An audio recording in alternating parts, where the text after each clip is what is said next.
Thanks, Jennifer. It was very interesting. So I'm gonna play the economist, devil's advocate here. So I really like looking at all these various facets and the demonic, different dimensions, child well-being, but from an economic perspective, if I have a policy, let's say the policy is going to improve those dimensions of well-being, then I need to make a case that those dimensions have returns in the labor markets, health, whatever. Do we have that evidence? Because if not, then we'll need to kind of produce that first. And I don't know the evidence from other disciplines. I'm not sure if those have been measured, they could be measured in other settings. You mentioned the SQ. To be honest, I'm using it because it's available only in some datasets. It's not like my favorite because we were saying before, it's like not super sensitive.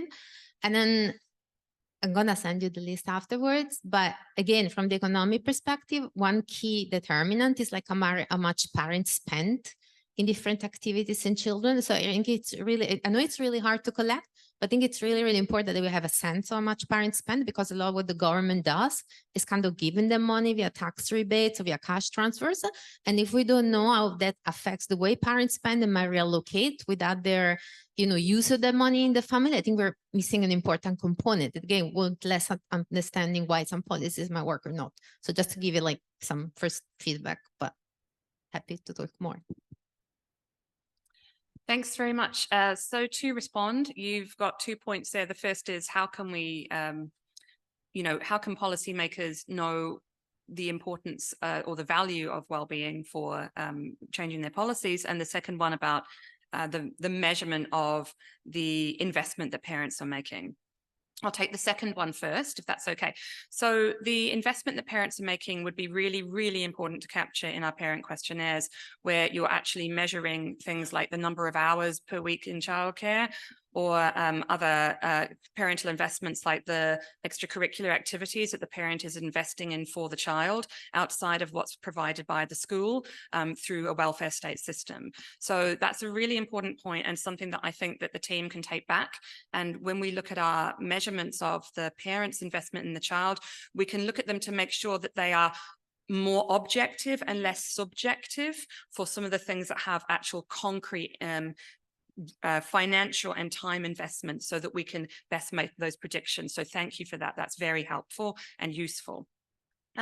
Going back to the first point about how can we quantify the impact of well-being on different outcomes. Well, conveniently, I had a wonderful discussion during the coffee break about this topic.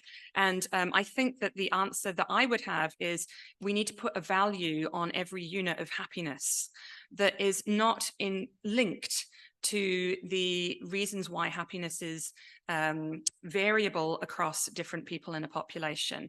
Now, if you're thinking about well-being from a perspective of hedonia and eudaimonia, that's what you would look at. So what's the actual value of feeling happier, feeling more confident, feeling more connected in your community, having more positive experiences of emotion on a daily basis, and these outcomes that have measurable economic impacts for society, like qualifications, mental health, and hospital admissions. And how can we actually put a value on that unit of happiness is going to take a lot of advanced statistical modeling, where we know the reasons why happiness varies within a population that's not systematically linked, or that is systematically linked to those outcomes. And of course, through the intervention research, for example, that our colleague Orla has been doing and you have been researching as well, we can actually look to see some of the reasons why these happiness levels vary from an experimental perspective, which is really useful for us as well.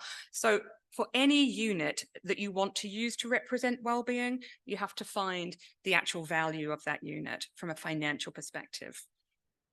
So not easily done, but there is a way.